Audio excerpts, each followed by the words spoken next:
What's up, everybody? Welcome back to another story time with Austin.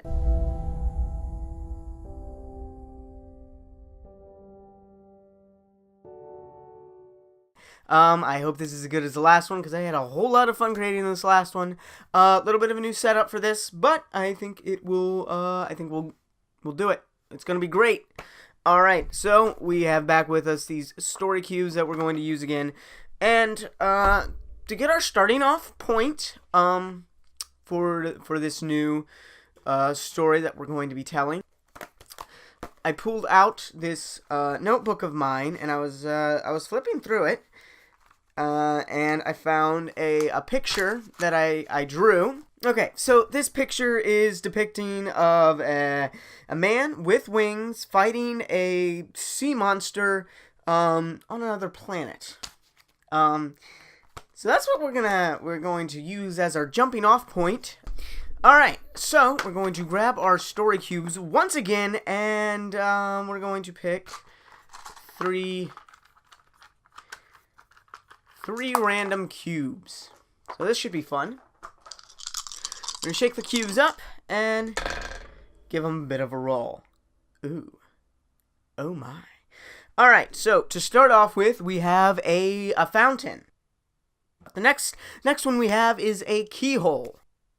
Alright, and the last and final one, we once again have a magnifying glass. Alright, so we have three random objects that we will work into the story of the picture that I just showed you all. So, I should have brought some water. Once upon a time, in a far-off land, there was a king. This king was dying. He was sick. He was not sick. He had been poisoned by the evil serpent, Satag. Yes, Satag. Amazing name. I'm gonna need some names. If you guys want your names used, drop them down in the comment section below, and I will gladly pick out names from you guys. Now, I should mention that in this far-off, amazing, beautiful fantasy kingdom that I am creating, all humans have wings. It's just something they have. So they're not humans, they are an alien race in another planet somewhere. So that's where this story takes place. So Satag has poisoned the king, and he is dying. And he is on his deathbed, and he calls his most trusted warrior to him. This warrior's name is Brom. I like that name, Brom. So he calls Brom to him, and on seemingly his deathbed, he goes, "Brom, I am dying. I have been poisoned by the evil Emperor Satag." It's a serpent. My bad. Let's try this again. "I've been poisoned by the evil Emperor.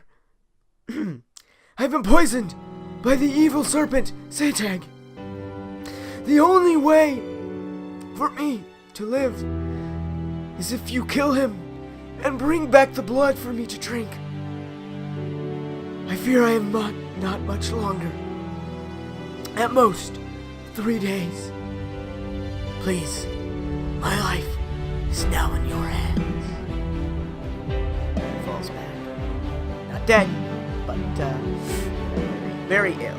And so now Brom sets out on an epic quest to slay the evil serpent Satag.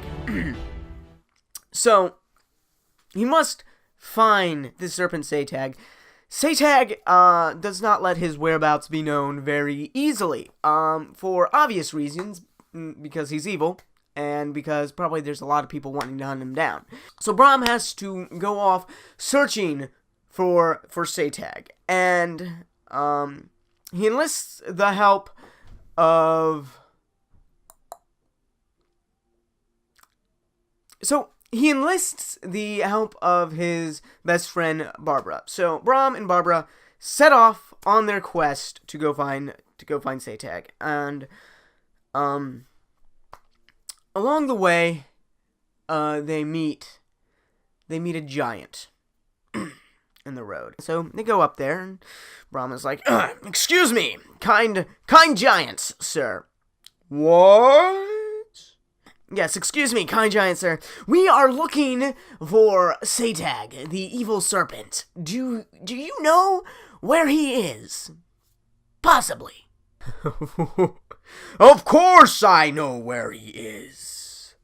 I am his best mate. And any grievance you have with Satag, you have with me. And he picks up both Barbara and Brom in both of his giant hands and carries them off to his castle.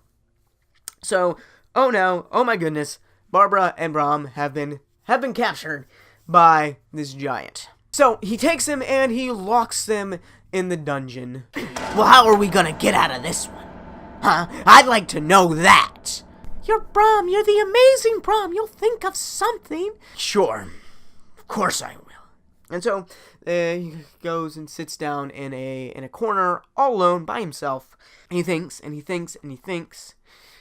And 2 days go by. He knows that the king is dying. He doesn't have much time left if he hasn't already died. And so he goes to Barbara and says, I can't think of anything, and the king is dying, and I am failing. I don't know what to do. Well, I've been working on something. I've made friends with this little mouse here. And I think he could go. He could go and maybe get the key off that wall. How long have you been talking to the mouse? Well, I don't know. A couple days. You were over there by yourself. You didn't seem to want to talk to anybody. And I just figured I needed a friend, so I started talking to the mouse. He's a pretty good friend. Would you like to meet him? Like, just get the key. We have to go. And so, Barbara turns and goes,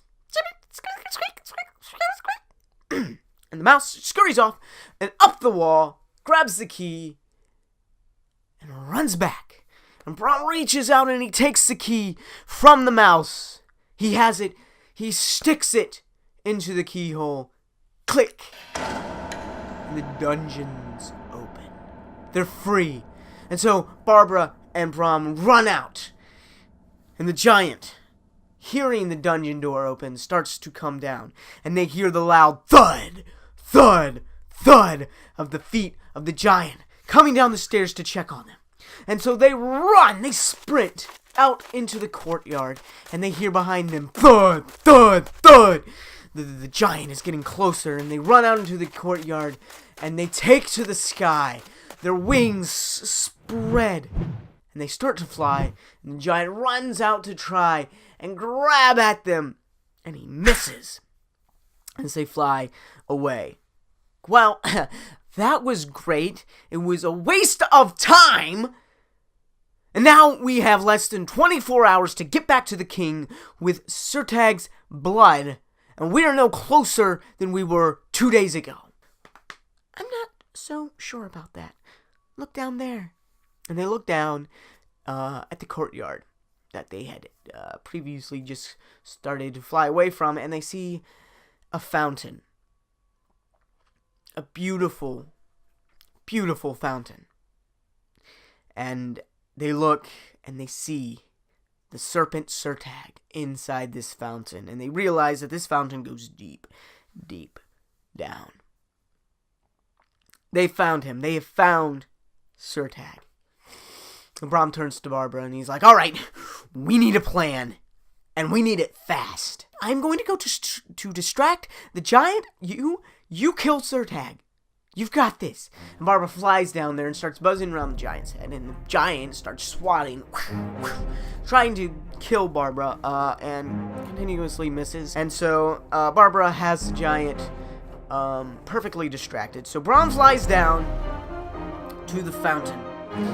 And he reaches for his sword, but realizes, oh no, the giant has taken his sword away from him. He has no weapons to kill Surtag with. So he looks around for something he can use, and he sees a tree, and He runs over and he grabs a big, thick, sturdy limb from it, and he breaks it off, which leaves a nice, strong, pointing end, and he runs back to the fountain.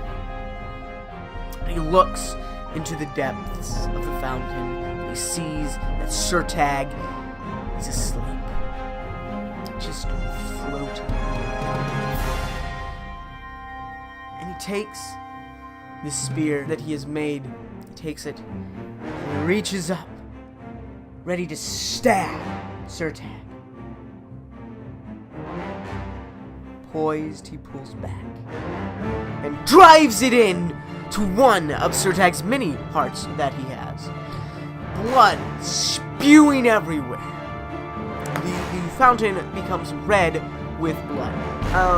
And Surtag immediately wakes up and shrieks. And he comes out of the water, fierce anger and agony on his face, and he looks at Brom and says, "You will die!" And he lunges at Brom, and Brom leaps out of the way, pulling his makeshift spear up and driving it through the open mouth of Surtag, splitting the skull. And Surtag collapses to the ground, dead. And Brom quickly takes some of the blood and puts it into the container he had. And he starts to fly away and signals Barbara. She leaves the giant, and they begin to fly back to the kingdom to give the blood to the king. But when they get there, they see that everyone is dressed in black. The king had died not 3 hours ago. And Brom collapses to his knees. Agony engulfs him as he realizes that he has failed his mission. That though he had tried so hard, that he had fought the evil serpent Surtag and won, that the king was still dead.